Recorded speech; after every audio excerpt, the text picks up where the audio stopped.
આના એકવાર તો એકચ્યુઅલી અમે 7 બેલ આપ્યા 3ની જગ્યા. એટલે કોઈના ઘરની બહાર ઊભા હતા? ના, લોકો અંદર જ નહીં આવે કેમ કે પેલા ભાઈદાસ જે હવે નથી રહ્યું થિયેટર. પાછું આવશે આવશે પાછો. I hope it comes because it was like a katta, no? It was like an adda.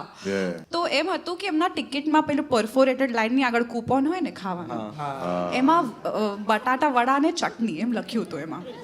ને પછી પેલા બટાટા વડાની ચટણી પતી ગઈ હતી. તો એ બધા બહાર હતા કે જ્યાર સુધી ચટણી નહીં આવે ત્યાર સુધી અમે નહીં જવાના અંદર. ભાઈ એ લોકો છે ને પેલા મેડમેક્સ જેવા થઈ જાય, ચટણી ખતમ થઈ જાય ને તો ફ્યુરી રોડ અંદરનો એક્ટિવેટ થઈ જાય. અમુક વખતે પેનિક સમજાતું નહીં. લાઈક રિસન્ટ જ યુએસના શોમાં એક જણ અંદર આવ્યો કે શો ચાલુ ના કરશો. કેમ? તો કે વડાપાઉં પતી ગયા છે.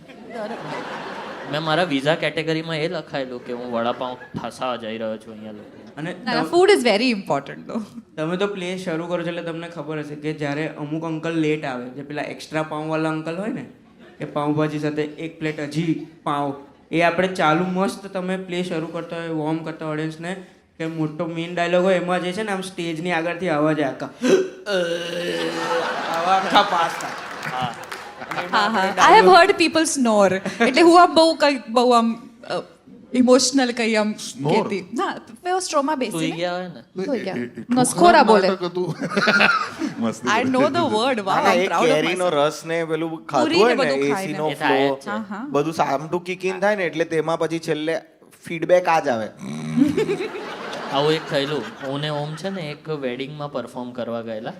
તો પહેલો આ ગયો અને પછી હું સ્ટેજ પર ચડ્યો ને તો એક બા આવા હતા.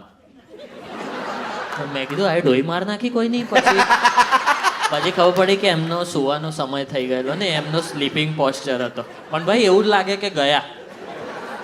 આટલું ખુલ્લું મોડું તો કોઈનું નહીં જોયું મેં.